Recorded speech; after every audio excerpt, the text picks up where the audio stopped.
ఈరోజు ఇక్కడ కూడా పరిస్థితి ఏమిటి అంటే ఒక ప్రతిపక్ష నాయకుడు ఇక్కడికి వస్తున్నాడు అనంటే రైతులతో మాట్లాడే ప్రయత్నం చేస్తున్నాడు అనంటే కనీసం పోలీసుల భద్రత కూడా చంద్రబాబు నాయుడు గారు ఇవ్వని పరిస్థితి. నేను ఇదే చంద్రబాబు నాయుడు గారికి చెప్తా ఉన్నా, ఎల్లకాలం ఈ ప్రభుత్వం ఉండదు. రేపొద్దున ప్రతిపక్షంలో మీరు కూర్చున్నప్పుడు ఇదే మాదిరిగా పోలీసు భద్రత మేము తీసేస్తే ఎలా ఉంటుందో ఒక్కసారి ఆలోచన చేసుకో చంద్రబాబు.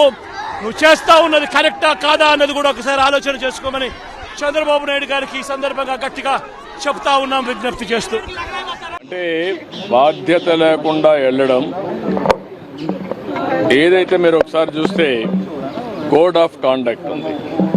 కోడ్ ఆఫ్ కాండక్ట్ అనేది రాజకీయ పార్టీలకు వర్తిస్తుంది, కంటెస్ట్ చేసే అభ్యర్థులకు పనిచేస్తుంది, అధికార యంత్రాంగానికి పనిచేస్తుంది. కానీ విచిత్ర వాదన, మేము మాత్రం మాకు కోడ్ ఆఫ్ కాండక్ట్ లేదు, మేము ఎక్కడికైనా పోతాం అని వైలేట్ చేసి ఒకసారి ఎలక్షన్ కమిషన్ ఆర్డర్ ఇచ్చిన తర్వాత మీరు రావడానికి వీలు లేదంటే ప్రజాస్వామ్యం నిలిపేయాలి.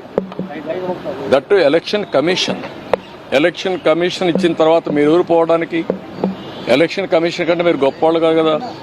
మీ రాజకీయ పార్టీ కానీ ఏ రాజకీయ పార్టీ కానీ ఈరోజు నడుస్తున్నాయంటే ఎన్నికల కమిషన్ గైడ్ లైన్స్ ప్రకారం మనం నడుస్తున్నాం.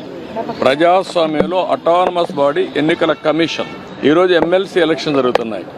అలాంటి ఎమ్మెల్సీ ఎలక్షన్ జరిగేటప్పుడు కోడ్ ఆఫ్ కాండక్ట్ ఉంది, మీరు రావడానికి వీలు లేదు అని స్పష్టంగా చెప్పిన తర్వాత దాన్ని వైలేట్ చేసి వెళ్ళడం, వైలేట్ చేసి వెళ్ళి మార్కెట్ కమిటీలు ఇవన్నీ చేయడం, చేసిన తర్వాత మళ్ళీ పోయి మాకు సెక్యూరిటీ ఇవ్వలేదని కంప్లైంట్ చేయడం. అంటే మీరు చేసే ఇల్లీగల్ యాక్టివిటీస్ కూడా సెక్యూరిటీ ఇవ్వాలంటే కరెక్ట్ కాదు.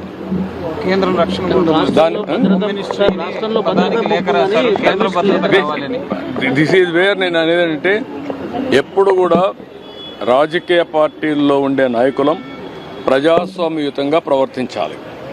ప్రజాస్వామ్యంగా ప్రవర్తించకుండా హై హ్యాండెడ్గా రౌడీజాలు చేస్తామంటే అది కరెక్ట్ కాదు. ఒకసారి నేను అడుగుతున్న, రాష్ట్రంలో ఉండే ప్రజలందరూ అర్థం చేసుకోవాల్సిన అవసరం ఉంది. ఎన్నికల కమిషన్ చెప్పింది, నేను చెప్పలా. ఎన్నికల కమిషన్ తెలుగుదేశం పార్టీ ఎన్డీఏ కాదు, స్వయం ప్రతిపత్తి కలిగిన వ్యవస్థ. అది అన్ని రాజకీయ పార్టీలను రెగ్యులేట్ చేసే వ్యవస్థ. వాళ్ళ మీద నమ్మకం ఉంటే మీరు పోకుండా అవాయిడ్ చేయాలి. మీరు వెళ్ళినప్పుడు అది ఇల్లీగల్ అవుతుంది. మీరు ఇల్లీగల్ యాక్టివిటీకి పోలీస్ ప్రొటెక్షన్ ఇవ్వడం ఎక్కడన్నా మనం చూసామా? మీరు అడగడం ఏంటి? నువ్వు పోయిందే హై హ్యాండెడ్గా ఇల్లీగల్ యాక్టివిటీ చేసినప్పుడు నాకు పోలీసులు కూడా రావాలన్నా వెనకాలంటే రేపు రాబోయే రోజు నువ్వు నేరాలు చేస్తానంటే పోలీసులు చూస్తూ మీ దగ్గర రావాలన్నా? ఇది కరెక్ట్ అప్రోచ్ కాదు. ఇది నాకు సంబంధించిన విషయం కాదు, ఎన్నికల కమిషన్ విషయం. కానీ వచ్చింది కాబట్టి చెప్పాల్సి వస్తూ ఉంది. ఇది ప్రజాస్వామ్యం నేను చాలా చూశాను. ఇలాంటి రాజకీయ నాయకుల్ని, ఇలాంటి రాజకీయ పార్టీలను ఎప్పుడు చూడలేదు.